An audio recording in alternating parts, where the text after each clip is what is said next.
ওয়ালাইকুম আসসালাম ওয়া রাহমাতুল্লাহি ওয়া বারাকাতুহু। এখন আমি হরজদের কাছ থেকে সামান্য একটু শুনবো হরজদের অনুভূতিটা, উনি যে মাদ্রাসাটা দিয়েছে ওনার বাড়ির মধ্যে, আসলে ওনার উদ্দেশ্যটা কি? আসসালামু আলাইকুম রহমতুল্লাহ, কেমন আছেন? আলহামদুলিল্লাহ, আপনি ভালো আছেন তো? জি আলহামদুলিল্লাহ। আমার উদ্দেশ্য একমাত্র শুধু আল্লাহ তাআলার রাজি খুশি করা। এই দিনই প্রতিষ্ঠান দেওয়ার পিছনে আমাদের আর কোনো উদ্দেশ্য নেই। এইখানে এই মাদ্রাসার নাম উত্তরসূর মার্কাজুত তাহফিজ ইন্টারন্যাশনাল মাদ্রাসা। এটা আমাদের নিজস্ব বাড়িতেই মহিলা শাখাও আছে আমাদের, প্রথম শ্রেণী থেকে হেদায়া পর্যন্ত। আমরা আসলে এখানে ভিতরে যাব না, প্রথম শ্রেণী থেকে হেদায়া পর্যন্ত। আলহামদুলিল্লাহ, আমি দোয়া করি আরও যাতে আরও উপরে ক্লাসে যায়, দোয়া করি। যেহেতু 2020 থেকে এই পর্যন্ত হেদায়া পর্যন্ত আসছে, আশা করি ইনশাল্লাহ হুজুরে যে খেদমত শুরু করছে ইনশাল্লাহ আল্লাহ পাকে বরকত দিবে, আরও উপরে যাবে।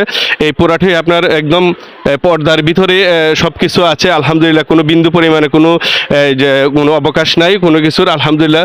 এবং এই হেফজখানাতে হেফজখানা আছে নাদের আপনার আলহামদুলিল্লাহ, এই যে বাচ্চারা কত সুন্দর করে আপনার এই বসে লেখাপড়া করছে, এটা হলো হেফজ বিভাগ আছে, নুরানি প্রথম শ্রেণী থেকে তৃতীয় শ্রেণী পর্যন্ত আছে। আমি আপনাদেরকে নিয়ে যাব নুরানি বিভাগে, আমার সাথে আপনারা থাকুন। নুরানি বিভাগে আপনারা একটু দেখেন, মাশাল্লাহ। আসলে আমি একটা জিনিস উপলব্ধি করছি, এখানে আমি অনেক প্রতিষ্ঠানে গিয়েছি এবং যাই মধ্যে মধ্যে, কিন্তু উঠছে পড়া এতগুলো যে শিক্ষার্থীরা এখানে আসে, আপনারা দেখলে বুঝতে পারবেন। দেখেন মাশাল্লাহ, দেখেন কত ছাত্র। এটা নুরানি বিভাগ।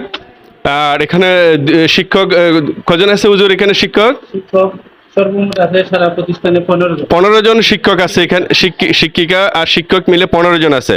কিন্তু দেখেন মাশাল্লাহ কত সুশৃঙ্খল ভাবে এই যে বাচ্চারা লেখাপড়া করাচ্ছে আলহামদুলিল্লাহ। এটা নুরানি বিভাগ। ভিতরে একটু আমরা আসি। ওয়ালাইকুম আসসালাম ওয়া রাহমাতুল্লাহি ওয়া বারাকাতুহু। দেখেন মাশাল্লাহ, এটা হচ্ছে নুরানি বিভাগ। নুরানি বিভাগ আপনার দুইটা পার্ট করে রাখছে, একটা একটু ছোট। তা আমাদের এই প্রতিটা বিভাগ শুধু আমাদের নিজস্ব অর্থায়নে নিয়ে চলতেছি। আমরা দেশে বিদেশে কোনো জায়গায় কোনো ধরনের কালেকশন করি না। আমরা একমাত্র আল্লাহরে খুশি করার জন্য আমরা এই কাজ নিছি। আমার ভাই আছেন, আমার ভাই থেকে টাকা পাঠান প্রতি মাসে যতটুকু। কোথায় থাকে আপনার ভাই? আমার ভাই লন্ডনে আছেন, সৈয়দ আলী আশরাফ, উনিও হাফেজ, মাওলানাতেও পড়ছেন। তো উনিও যথেষ্ট হেল্প করতেছেন। উনি প্রতি মাসে মাসে এটার জন্য একটা অ্যামাউন্ট দেন। আমিও নিজে আমার যে কর্ম আছে এই কর্ম থেকে, আমার যে খেদমত আছে খেদমত থেকে কিছু টাকা এখানে ব্যয় করি। আর এইভাবেই এটা চলতেছে। তা আমাদের এখানে 3টা বিভাগ আছে, একটা হলো হেফজখানা, আর একটা হলো কি নুরানি বিভাগ, একটা কিতাব বিভাগ। কিতাব বিভাগে মহিলা শাখা আছে প্রথম শ্রেণী থেকে হেদায়া পর্যন্ত। আর এই মাদ্রাসা দেওয়ার আমার ভাই এবং আমাদের উদ্দেশ্য একমাত্র আল্লাহরে খুশি করা। এই সময় দেওয়া এবং অর্থ দেওয়া সবকিছু একমাত্র রেজায়ে মৌলা আল্লাহর। আলহামদুলিল্লাহ, আমি হুজুরকে ধন্যবাদ জানাই। আরেকটা বিষয় আমি বলতে চাই জাতির উদ্দেশ্যে। এখন দেখা যায় একটা মাদ্রাসার নাম সাইনবোর্ড লাগিয়ে পরে করে কি উস্তাদ এবং শিক্ষক নিয়ে তারা আরও 2-3 জনকে ভাড়া করে কালেকশনে লেগে যায়। এটা অত্যন্ত নিন্দনীয় এবং আমি প্রতিবাদ জানাই। এবং আমি আমার লাইভে আপনারা আরও অনেক দেখেছেন ওই ধরনের যারা মাদ্রাসার নাম দিয়ে বিভিন্ন কালেকশন করে তাদের পকেট বাড়ি করে।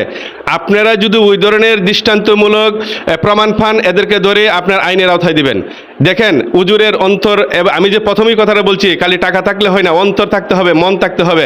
কি বলছে হুজুরে যে আমরা কারো কাছে কোথাও কোনো কালেকশন করি না, নিজেরই যতটুকু আলহামদুলিল্লাহ হয় এতটুকুই আমরা এই ব্যবস্থা করে যাচ্ছি।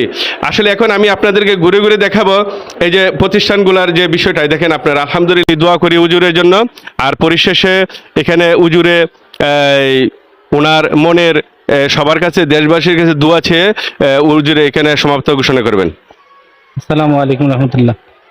আপনারা সবাই আন্তরিকভাবে সহযোগিতা করতেছেন, দোয়া করতেছেন। আরও বেশি বেশি দোয়া করবেন যাতে প্রতিষ্ঠানটা দিন দিন আরও আগায়, সামনের দিকে বাড়ে।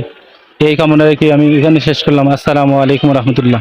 আমি ঢাকা পোর্ট 71 বিশেষ প্রতিনিধি রুহুল আমিন খান উজ্জ্বল।